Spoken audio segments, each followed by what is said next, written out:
Hey man, start getting used to this. You know, the scriptures talk about there being riots, and civil unrest and things of that nature. You know, so I'm gonna play this real quick. Called 911 to report a shooting incident and says no one ever picked up the phone. This comes about a week after Durham stopped sending calls to Raleigh because they said they had enough 911 operators to handle the call volume. CBS 17's Crystal Price looking into why her call wasn't answered. And Crystal, what did you find out? Well, the city says she called during a time when they were experiencing a surge of calls here at the Durham 911 call center. Now, while the city says someone eventually would have answered, she argues they should have answered immediately. I heard a rapid fire of gunshots. Charlita Burris woke up to gunfire early Saturday morning around 4 a.m. It wasn't until the next day when she saw several shell casings outside her home.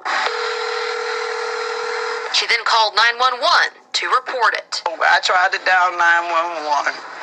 Nobody answered. She says it rang for over a minute. And then she gave up and called the non-emergency line instead and couldn't get a hold of anyone over there either. She says she was finally able to get an officer after she happened to see one driving by her complex. I was in my vehicle. I blowed my horn, chased him down, and told him to come back. That's how I got the police.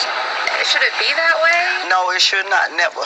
I reached out to the city to find out why no one answered her call. The city says Burris called during a time where there was a high volume of calls. And if she had stayed on the line, someone would have answered her call eventually. On Saturday, they said 97% of calls were answered within 60 seconds or less. According to North Carolina State Code, 90% of calls should be answered within 10 seconds, and 95% of calls should be answered in 20 seconds. Knowing that some of those calls are not going to be answered within 60 seconds, is that acceptable?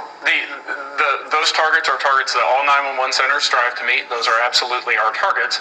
That's an average over time. So some calls are going to be longer than that. Durham Deputy City Manager Bo Ferguson says they are still down 26 positions at the 911 call center, and their top priority is to get those filled. Obviously, every call taker gives us more capacity and takes a little bit of burden off the folks on the floor, so we're very committed to getting those positions filled. And I asked the city if they called her back. They said it's not a requirement because this was an abandoned call. Reporting live in Durham, Crystal Price, CBS.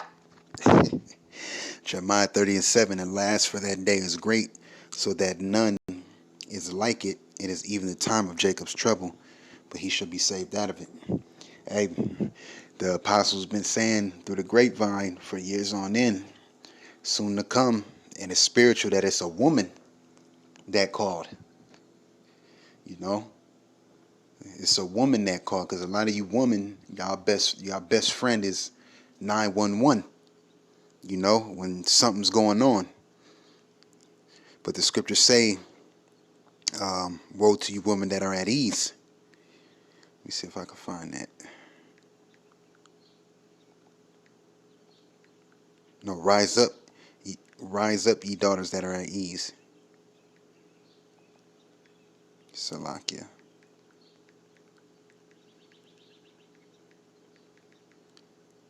KJV. Look, these are shadowing of things to come.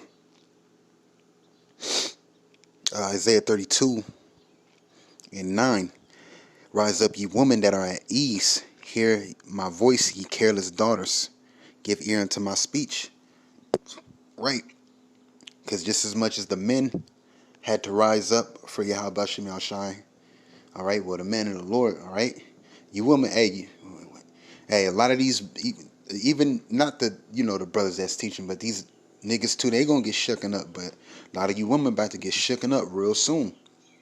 It says, many days and years shall ye be troubled, ye careless woman, for the vintage shall fail, the gathering shall not come. Right.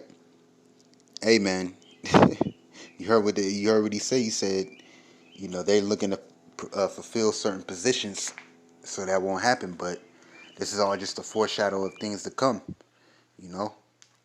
Shalom.